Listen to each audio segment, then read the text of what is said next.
They say steelhead are a fish of 1,000 casts, but I'm hoping to show you how you can make steelhead a fish of only 10 casts. To catch a steelhead in so few casts, you have to have some conditions that are working for you. And you can't always control that. But for most steelheaders, the challenge isn't just the conditions, it's also finding these elusive fish.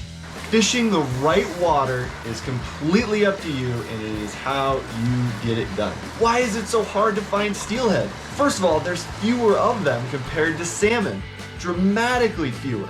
But the good news is steelhead are usually excellent biters. In fact, I think much better biters than salmon. A little crazy. Whoa! Which puts finding out where in the river they're holding and traveling at an absolute premium if you want to be in the 10% who catch 90% of the fish. They won't travel very far in these cold winter water flows we have, so you have to put it right on their nose to get them to bite. In the past video on how to catch winter steelhead, I talked about finding walking speed water and looking for steelhead and tail outs, and right before the bottom starts to rise right at that tail out spot. And they like that water because steelhead are fish that like to conserve energy in the river. They're not in a huge hurry like a fall Chinook is to get to the spawning grounds. They're trying to conserve energy because they can oftentimes survive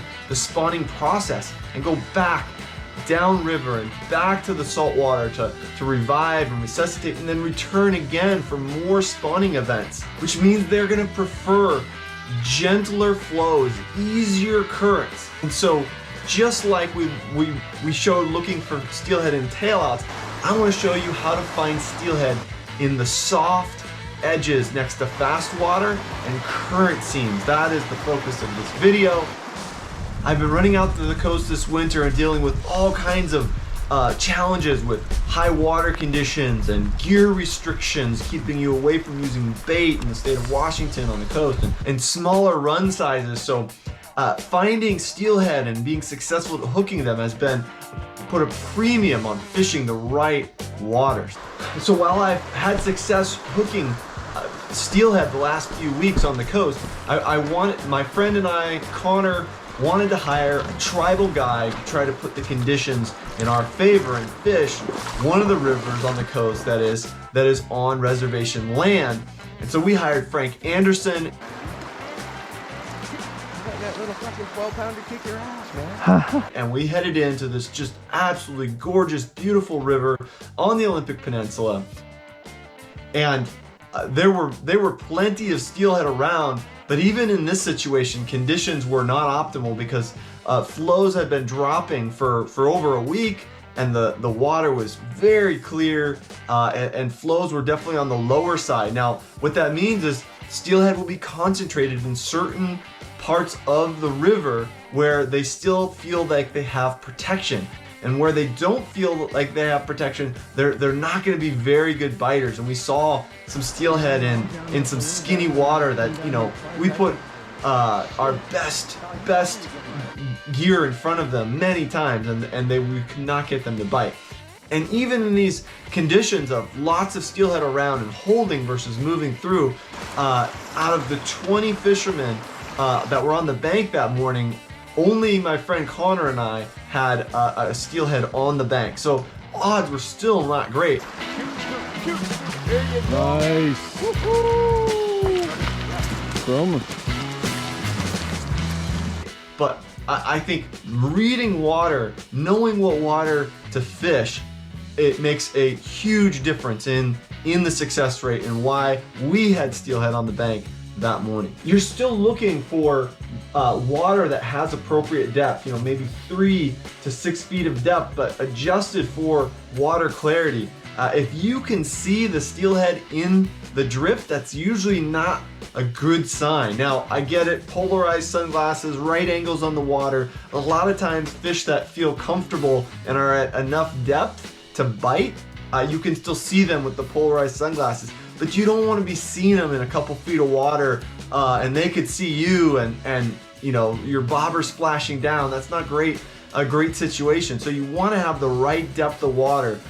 you also, but the other thing, if you look at this diagram, what's illustrated here is on the top of the diagram is this faster water, and if you throw your bobber in there, it's gonna zip on by, and it's not gonna be that walking speed or slower water that steelhead prefer.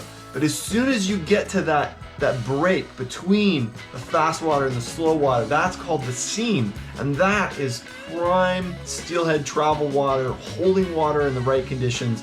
And then you can also find steelhead in that inside softer water between you and the fast water. And a lot of the times this presents on a river in water that you can't quite see the bottom of. It's darker, just like in this picture right here. This is what we're looking at. It's darker, but it's inside of the main flow and the main fast water.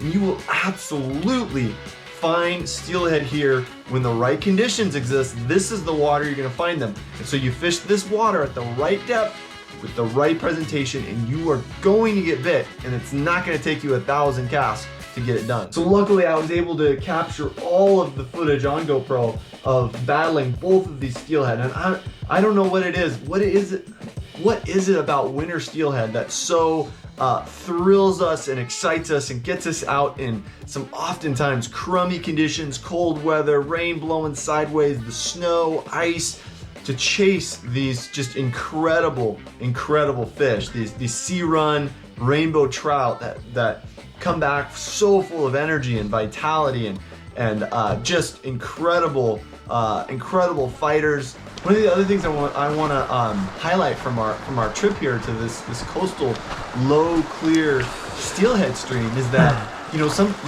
hear the old adage, you never leave fish to find fish. Well, there's times when that's not very helpful. When the fish that you're fishing at aren't biting because the water flow and the conditions aren't right or whatever, or maybe there's too much pressure on them from other anglers. It's time to move. It's time to look for to find fish that, and steelhead in this case, that are in better conditions for getting them to bite. So in this case, we walked through the tail out, which is always where you should look to safely cross a river, and we fished the next drift down, and you can see this just beautiful, deep green pool opens up to us here in this drift, and at the head of it was pretty deep, and it kind of fooled us a little bit. But as you go down towards the end of it, there's this kind of like bedrock wall that there's another trench on the other side of this wall. And the fish that I hooked down here was sitting right with it. It must have had its tail like right up against this bedrock wall. And so my float went all the way down, almost to where you'd think it would snag up at the end, and that's where it went down. That's where this fish bit. But it actually, looking back at my video footage, it actually only took me my second cast to get this fish hooked. So imagine if you showed up and you looked at the water and said, so this is how I'm gonna fish. I'm gonna fish this inside seam of this beautiful drift here. I'm gonna make one cast to kind of get my depth dialed in. You could see I raised my bobber staff a little bit. And on the second cast, bam, it's fish on. Fish!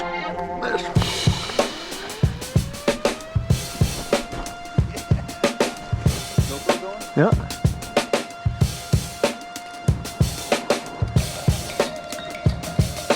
Thing is going nuts.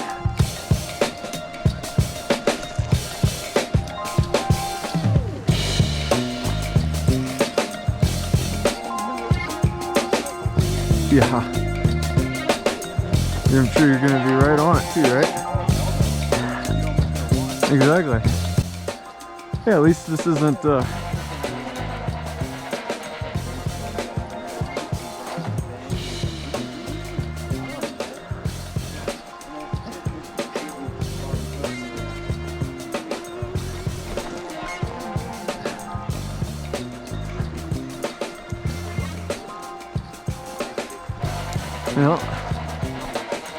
Yep.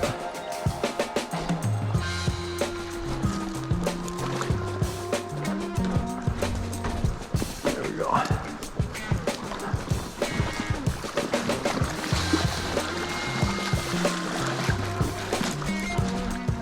Oh, I realized your rod's right there. I was like, I'll step on it.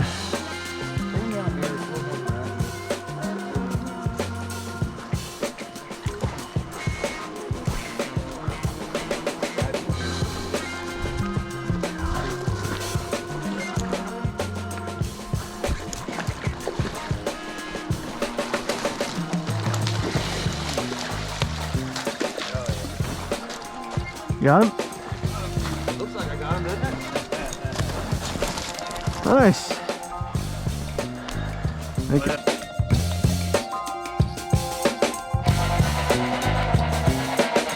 All right, here's the coastal river that I've hooked steelhead in, and I'm showing you this clip, even though I didn't capture the steelhead being hooked and the bobber down. I want to show you the exact water I was fishing and point out to you where in the drift I hooked the steelhead, because I want you to learn this model of looking at the water and going, right there, that's where the steelhead are. So as you see this footage, you can see right as the bobber is going right past that point right there in that slower, softer current edge. That's where the takedown was. And again, in the same drift, further down on it, same type of water, in this soft current edge next to the fast water is where the bite happened. I should have handed the rod to you, because if I can get a hand on a tail with these gloves, they stick to them.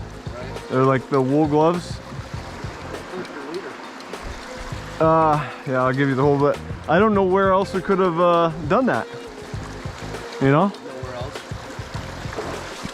Now with Connor's fish in the morning, you could see from the lighting, it's a little darker out. We had only made a handful of casts before he hooked this fish on the slower water on the other side of the faster portion of the river. I was filming from further distance, so I don't have great footage of like the bobber down and you can really see the water really clearly. But you can see from like my effort on this part of the river, like I'm trying to fish the slower pocket water on the other side of the faster drift, and that's and even talking to Frank, throughout the morning, he's like, man, 75% of my fish come right here, right in the slower pocket water.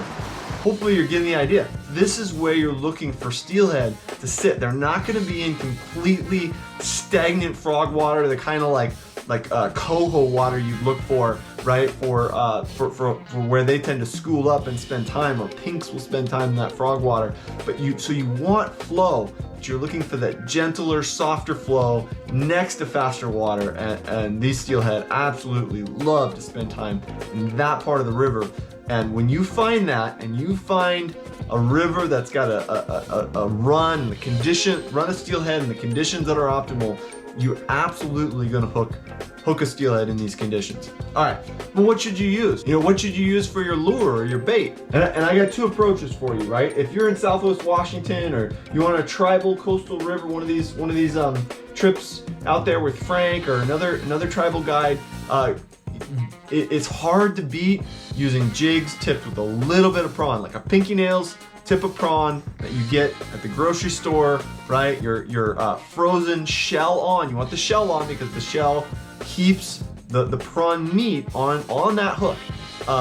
So you use some scissors and you cut up those prawn and you tip your jigs with that. The nightmare jig pattern just works phenomenally. That's what I caught my steelhead on. I've caught many steelhead on that pattern. Other patterns work as well. Your pinks, your cerises, your whites, your pearls, oranges, right?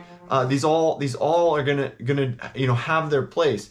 But on the Washington coast, where we're not allowed to use bait, I prefer beads. In particular, I like soft beads, and I like bigger soft beads. I like big beads, and never mind. I like bigger soft beads. My favorite that I've been hooking fish on lately is this 20 millimeter orange mottled or neutral soft bead by BNR Tackle. This video is brought to you today by P&W Best Life. That's right, me. And nothing says I support catching, shooting, killing, harvesting my own food more than one of these awesome P&W Best Life hoodies. We got different colors, we've got water bottles, we've got stickers. You want to say, hey, I support this lifestyle of harvest recreation get some of this merch, proudly display it. Your friends will be jealous. All right, but seriously, if you want one of these, DM me on Instagram, at Pacific NW Best Life. Email me, Kyle at PNW Best Life. We'll work out the details of shipping. We'll have it shipped directly to you, and we'll get it done. Still have questions about how to find steelhead in rivers and looking for help interpreting some of your experiences on the river and just trying to get better at hooking steelhead, drop a comment or question. I reply to everything to the nth degree because I'm here to help you get better at these different harvest recreation activities, just like I'm in my own learning stage of this. And as I learn, I'm going to share. That is what we're all about here at PNW Best Life, putting the tools you need in your hands and the knowledge to get it done on the river, in the forest, wherever you're going at it. Till next time, good luck. Hook a big chrome bright one. Post about it. I want to see your pics on Instagram or wherever you're at. Take care.